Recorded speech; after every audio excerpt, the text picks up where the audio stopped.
Hello everyone. चलिए आज का हमारा नेशनल और इंटरनेशनल करंट अफेयर क्वेश्चन देखिए। हमारा पहला प्रश्न है, हाल ही में नई दिल्ली के प्रगति मैदान में अंतर्राष्ट्रीय प्रदर्शनी और कन्वेंशन सेंटर में पहली बार राष्ट्रीय प्रशिक्षण सम्मेलन का उद्घाटन किसके द्वारा किया गया है? 4 ऑप्शन आपको दिए गए हैं। सही जवाब है नरेंद्र मोदी। ऑप्शन ए सही है।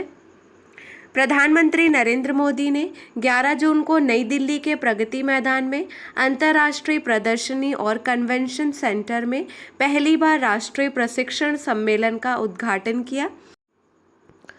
कॉन्क्लेव का उद्देश्य सिविल सेवाओं में क्षमता निर्माण को बढ़ाना और यह सिविल सेवा क्षमता निर्माण के लिए राष्ट्रीय कार्यक्रम मिशन कर्मयोगी के तत्वावधान में आयोजित किया गया है।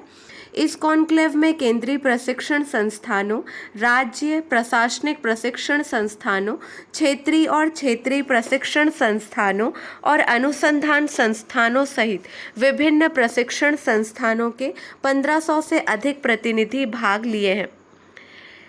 नेक्स्ट क्वेश्चन है, हाल ही में किसने बंदरगाह, नौवहन और जलमार्ग मंत्रालय की वेस्ट टू वेल्थ पहल में तेजी लाने के लिए Sagar Samriddhi online dredging monitoring system launch किया है?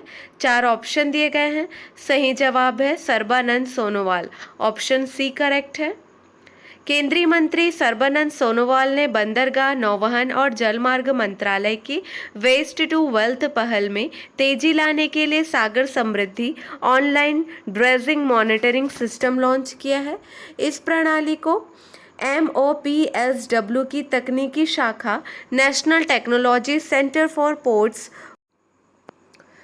वाटरवेज एंड कोस्ट द्वारा विकसित किया गया है।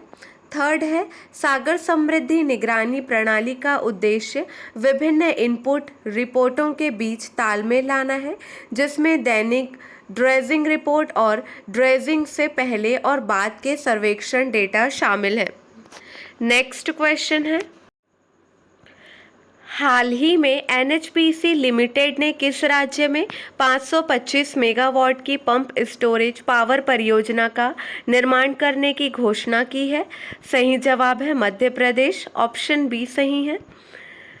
NHDC लिमिटेड ने मध्य प्रदेश के खंडवा में इंदिरा सागर बांध के पास 525 megawatt pump storage power project के निर्माण की घोषणा की है। सेकंड है, परियोजना इंदिरा सागर के मौजूदा जलाशयों का उपयोग करके राज्य की बढ़ती पीक ओवर ऊर्जा मांग को संबोधित करेगी। थर्ड है, इस परियोजना के 2025 में पूरा होने की उम्मीद है। यह परियोजना जीवाश्म ईंधन पर निर्भरता कम करने और ग्रिड की विश्वसनीयता में सुधार करने में भी मदद करेगी। नेक्स्ट क्वेश्चन है, हाल ही में किसके द्वारा हमारी भाषा हमारी विरासत नामक एक प्रदर्शनी का शुभारंभ किया गया है? सही जवाब है भारत के राष्ट्रीय अभिलेखागार। भारत के राष्ट्रीय अभिलेखागार में संस्कृति राज्य मंत्री मीनाक्षी लेखी द्वारा हमारी भाषा हमारी विरासत नामक एक प्रदर्शनी का उद्घाटन किया गया। प्रदर्शनी भारत की भाषाई विविधता को दर्शाती है और मूल पांडुलिपियों तथा दुर्लभ पुस्तकों के चयन को प्रदर्शित करती है। एक अनुमान के अनुसार विश्व स्तर पर बोली जाने वाली 7111 भाषाओं में से अकेले भारत में लगभग 788 भाषाएं बोली जाती है। इस प्रकार पापुआ न्यू गिनी, इंडोनेशिया और नाइजीरिया के साथ भारत दुनिया के 4 सबसे अधिक भाषाई विविधता वाले देशों में से एक है। नेक्स्ट क्वेश्चन है, हाल ही में किसे credit bureau TransUnion CIBIL CIBIL limited का गैर कार्यकारी अध्यक्ष नियुक्त किया गया है? सही जवाब है V अनंतरामन को नियुक्त किया गया है। अनुभवी बैंकर V अनंतरामन को क्रेडिट ब्यूरो ट्रांस यूनियन का गैर कार्यकारी अध्यक्ष नियुक्त किया गया है। अनंतरामन ने श्री MV नायर से पदभार ग्रहण किया है, जो अध्यक्ष के रूप में 11 साल से अधिक समय के बाद पद छोड़ चुके हैं। TransUnion CIBIL CIBIL limited की स्थापना कब हुई? 2000 में। ट्रांस यूनियन सिबिल लिमिटेड का मुख्यालय कहाँ है? मुंबई, महाराष्ट्र में। ट्रांस यूनियन सिबिल लिमिटेड के प्रबंध निदेशक कौन हैं? राजेश कुमार। नेक्स्ट क्वेश्चन है, हाल ही में किस कंपनी को भारत में अपना जीवन बीमा कारोबार शुरू करने के लिए भारतीय बीमा नियामक और विकास प्राधिकरण से मंजूरी मिली है? सही जवाब है Go Digit life insurance, option D सही है। हाल ही में E27 ईंधन और इथेनॉल मिश्रित डीजल ईंधन पर पायलट अध्ययन किसने शुरू किया है? सही जवाब है HPCL, ऑप्शन ए सही है। हिंदुस्तान पेट्रोलियम कॉरपोरेशन लिमिटेड ने E27 ईंधन और इथेनॉल मिश्रित डीजल ईंधन का उपयोग करने वाले वाहनों पर पायलट अध्ययन सफलतापूर्वक शुरू किया है। HPCL इस तरह के व्यापक अनुसंधान कार्यक्रम को शुरू करने वाली भारत की पहली तेल विपणन कंपनी बन गई है।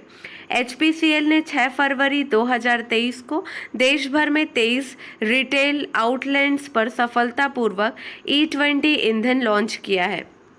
नेक्स्ट क्वेश्चन, प्रतिवर्ष विश्व प्रत्यायन दिवस कब मनाया जाता है? सही जवाब है 9 जून को। प्रतिवर्ष विश्व प्रत्यायन दिवस 9 जून को मनाया जाता है। यह अंतर्राष्ट्रीय प्रयोगशाला प्रत्यायन सहयोग और अंतर्राष्ट्रीय प्रत्यायन फोरम द्वारा स्थापित एक वैश्विक पहल है। चलिए मेन हेडलाइन से पहला पॉइंट देखिए, अमित अग्रवाल भारतीय विशिष्ट पहचान प्राधिकरण के नए CEO बने हैं। सेकंड है, भारत ने दक्षिण कोरिया को हराकर महिला जूनियर हॉकी खिताब जीता। थर्ड, नोवाक जोकोविच ने फ्रेंच ओपन का फाइनल जीता। फोर्थ है, ऑस्ट्रेलिया ने वर्ल्ड टेस्ट चैंपियनशिप 2023 का फाइनल जीत लिया है। फिफ्थ, उत्तर प्रदेश के 75 जिलों में खरीदारों और विक्रेताओं के लिए ई-मार्केटिंग और संबंधित कार्यशालाओं का आयोजन किया जाएगा। सिक्स्थ, वरिष्ठ नागरिकों के लिए सामाजिक न्याय और अधिकारिता मंत्रालय द्वारा सेक्रेट पोर्टल लॉन्च किया गया था। सेवेंथ है, BSF और BGB के बीच 53वां DG स्तर का सीमा समन्वय सम्मेलन दिल्ली में शुरू हुआ। एट्थ, नितिन अग्रवाल को BSF के महानिदेशक के रूप में नियुक्त किया गया। नाइन्थ, विश्व बाल श्रम निषेध दिवस 12 जून को मनाया गया है। 10th है, CAG भारत गोवा में SAI साई 20 शिखर सम्मेलन की मेजबानी कर रहा है। 11th, पहले राष्ट्रीय प्रशिक्षण सम्मेलन का उद्घाटन प्रधानमंत्री नरेंद्र मोदी करेंगे। 12th है, किसानों के सशक्तिकरण के लिए भारतीय कृषि अनुसंधान परिषद और अमेज़न किसान के बीच एक समझौता ज्ञापन पर हस्ताक्षर किए गए। 13th है, सरकार ने शहरी सहकारी बैंकों को मजबूत करने के लिए 4 पहलों की घोषणा की। 14th, प्रफुल्ल पटेल और सुप्रिया सुले को NCP का कार्यकारी अध्यक्ष नियुक्त किया गया है। आज के लिए बस इतना ही। अगले वीडियो में मिलेंगे नए प्रश्नों के साथ। Keep watching and keep learning.